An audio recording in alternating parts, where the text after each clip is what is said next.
Elle a sonné l'heure de la rentrée 2022-2023. 8 millions d'élèves retournent sur les bancs de l'école avec plusieurs nouveautés. D'abord, une réforme de l'éducation qui s'accélère et qui compte plusieurs petits chantiers courants de cette année. Et puis surtout, un prix des fournitures en hausse.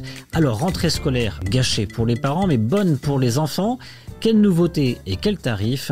Passage au scan. Je suis Landry Benoît, vous écoutez Le Scan, le podcast actu de Tel Quel. Et ce mardi 6 septembre 2022, je vous propose de parler de la rentrée scolaire.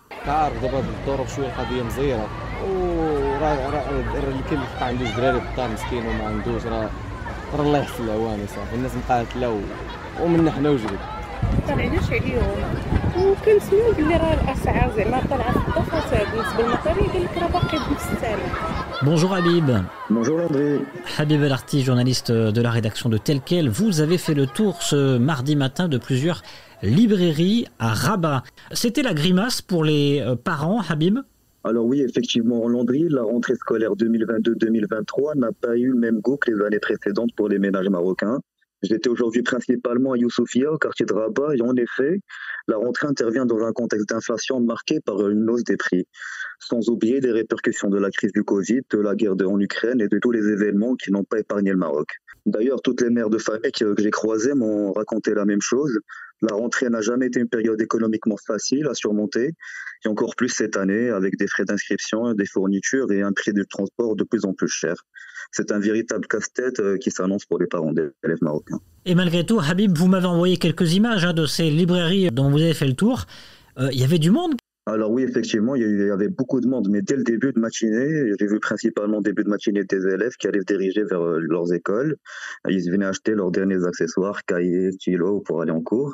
Et puis j'ai vu des parents qui venaient chercher des livres que des professeurs avaient demandé. Les parents n'avaient pas toute la liste des fournitures à fournir pour leurs élèves. Alors vous avez interrogé des parents d'élèves, bien sûr plusieurs libraires. Ces libraires, comment ils abordent cette rentrée scolaire 2022-2023? Est-ce que pour eux, l'inflation et donc la hausse des prix des fournitures, ça signifie moins de chiffre d'affaires ou au contraire, ça signifie plus de chiffre d'affaires? La situation cette année est vraiment spéciale. Aujourd'hui, je me suis entretenu principalement avec Saïd Hassouni, c'est le propriétaire d'une petite librairie de quartier, la librairie Les Amis. Il a toujours vécu dans le même quartier, il a vu des générations grandir. Et malgré l'afflux massif de personnes qui avaient devant sa librairie, il m'a dit qu'ils avaient dû renégocier leur marge avec un grand nombre de fournisseurs. Ils avaient entre 10 à 15% de marge les années précédentes et ça s'est réduit à 5% cette année. Il m'a même confié avoir refusé certains livres parce qu'il allait les acheter à perdre et ça ne l'intéressait pas. Ça n'arrête pas forcément, c'est la rentrée scolaire. Merci Habib. Vous l'avez entendu, cette année, les prix ont augmenté en raison de l'inflation due à la guerre en Ukraine. Mais pas seulement. La hausse des coûts de transport de marchandises à l'international y est pour beaucoup, tout comme la flambée des prix du papier. Le prix du papier a tout simplement doublé en un an. L'industrie du papier est une industrie qui consomme beaucoup d'énergie pour sécher la pâte à papier, pour faire tourner les machines qui forment les feuilles. La hausse du coût du gaz et de l'électricité depuis le début de la guerre en Ukraine a donc eu un impact significatif. Résultat, le cahier de 24 pages qui était commercialisé à 1,50 dirham est désormais proposé le double, 3 dirhams. Celui de 96 pages est passé de 3 à 6 dirhams. Le cahier de 384 pages, lui, a quelque peu été exempté du doublement du prix. Il passe de 15 à 23 dirhams. Saïd est libraire à Rabat. Habib El Arti l'a interrogé sur ces augmentations. غيكون شويه ديال الزياده ما غاديش يكون بزاف غيكون واخا نديوها ثاني للجهه ديال المواصلات يعني. Il y a effectivement une légère augmentation des prix, pas énormément mais assez pour se faire ressentir, mais c'est pareil pour tous les autres produits. Et tout ça, c'est à cause de l'énergie qui fait tout marcher, que ce soit pour l'alimentation, la santé, l'éducation. En ce qui me concerne par exemple, imaginez-vous quelqu'un qui transporte des livres d'une ville à l'autre. Et à cause du prix du carburant, il est obligé de vendre plus cher. Plus on s'éloigne. Alors cette augmentation touche-t-elle plus les produits importés ou nationaux? Écoutez ce qu'en dit Saïd.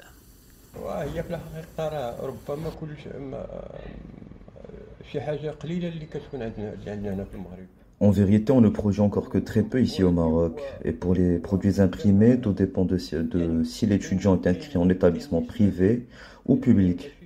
Ceux du privé paient plus cher les livres en français ou en anglais, souvent importés. Et face à ces prix, quelle est la réaction des parents face à de tels prix ? En termes de réaction, il y a de tout, chacun réagit à sa façon. Certains l'acceptent, d'autres nous demandent pourquoi, et puis certains s'offusquent et disent qu'il ne doit pas y avoir une telle augmentation des prix dans tout ce qui concerne le monde de l'éducation. Et il y en a même qui demandent une subvention de l'aide d'État. Et en parlant de subventions, justement, le gouvernement avait, souvenez-vous, fin août, promis le maintien des prix des manuels scolaires. Une aide de 105 millions de dirhams a même été débloquée en faveur des éditeurs, mais sur le terrain, si certains manuels voient leur prix effectivement échanger, ce n'est pas le cas d'une bonne partie du panier d'achat des consommateurs. Cette rentrée 2022 est donc sous le signe de l'inflation, mais pas seulement. C'est aussi la première rentrée scolaire pleine et entière du nouveau ministre de l'Éducation nationale, Chakib Ben Moussa. Et avec lui, une réforme de l'éducation long-termiste avec des changements déjà impulsés. Parmi eux, le rehaussement du niveau des enseignants, de nouvelles exigences sont ainsi requises progressivement. Désormais, le parcours scolaire des étudiants souhaitant devenir professeurs est scruté à la loupe et une formation plus approfondie et privilégiée. Un changement positif mais qui prendra du temps à être concrétisé sur le terrain selon Abderrahmane Lalou, expert en éducation. L'impact sera plutôt à long terme. Prenons l'exemple cette année. Le ministère recrute 15 000 enseignants et 2 000 administratifs. Donc 15 000 par rapport aux 250 000 de personnes de la fonction de l'enseignement. Disons, ça fait pas beaucoup. Il faudra attendre de longues années pour que ce type de recrutement, qui bénéficie de ce type d'encadrement, formation initiale et formation continue, puisse atteindre les 25%. Je n'ai pas les statistiques actuarielles, mais moi je pense que c'est plus pour le long terme que pour le moyen terme. Pour les nouveautés concernant les différents grades, côté préscolaire, l'accélération des labels de la Fondation marocaine du préscolaire est toujours en cours, une fondation qui gère aujourd'hui 60% de l'offre du préscolaire public. Il s'agit de la 5e année de la mise en place de ce dispositif qui garantit une qualité de l'offre. Le taux de scolarisation du préscolaire a d'ailleurs largement augmenté ces dernières années et il pourrait flirter avec les 80% de scolarisation d'ici la fin de cette année scolaire. Côté primaire, 3 rituels quotidiens sont introduits dans toutes les classes pour accompagner et renforcer le niveau des apprentissages. Un rituel de lecture de 10 minutes en début de cours d'arabe et de français, un rituel d'activité de mathématiques de 10 minutes en début de cours et une activité physique de 15 à 30 minutes 3 fois par semaine. Enfin, une autre petite révolution est en cours, l'installation d'un carnet de suivi et des compétences. Abderrahmane Lalou s'en réjouit. Ceci est plus qu'une bonne idée, c'est fondamental, c'est un des piliers de l'acquisition des apprentissages. Pourquoi ? Parce qu'aujourd'hui, depuis qu'on a découvert l'approche par compétences, c'est-à-dire accorder de l'importance à l'outcome, autant sinon plus que l'on apporte à la provision, ce que les Britanniques appellent provision, c'est-à-dire les moyens qu'on met en œuvre. Le fait d'accorder de l'importance aux outcomes va nous pousser à nous intéresser à ce que l'élève a appris ou pas, de façon permanente, de faire cette évaluation de façon permanente, et donc de nous intéresser à son profil. Quel est le profil d'entrée ? Quel est le profil de sortie ? Et le suivi des compétences, et justement les curseurs sur les différentes intelligences, sur les différentes qualités. Pour l'organisation du baccalauréat international, il y en a 10, déplacer les curseurs, les augmenter au fur et à mesure que la scolarisation se fait, que le déroulement du curriculum se fait, et avoir ça sur un carnet est fondamental. C'est encore une fois une des inspirations du modèle international d'éducation. On ne peut qu'applaudir ce genre d'initiative. Enfin, côté collège et lycée, l'utilisation du numérique pour l'enseignement des matières scientifiques est en cours de déploiement. Une utilisation pas encore généralisée donc, cela va se faire de manière progressive en fonction du recrutement de nouvelles ressources. Objectif, développer l'aspect pratique de la science et pas uniquement l'aspect théorique. Cette rentrée est donc sous le signe d'une réforme qui se veut être la pierre angulaire d'une éducation de qualité et dont l'un des objectifs de cette réforme, au-delà d'améliorer l'éducation, est également de réduire la déperdition scolaire. Objectif, réduction d'un tiers de cette déperdition d'ici 5 ans. Pour rappel, chaque année, 300 000 enfants quittent les bancs de l'école sans achever leurs études.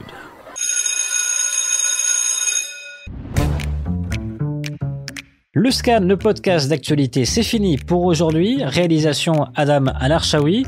N'hésitez pas à vous abonner sur le site telquel.ma et à nous retrouver chaque jour du lundi au vendredi sur toutes les applications de plateformes de podcast et de streaming.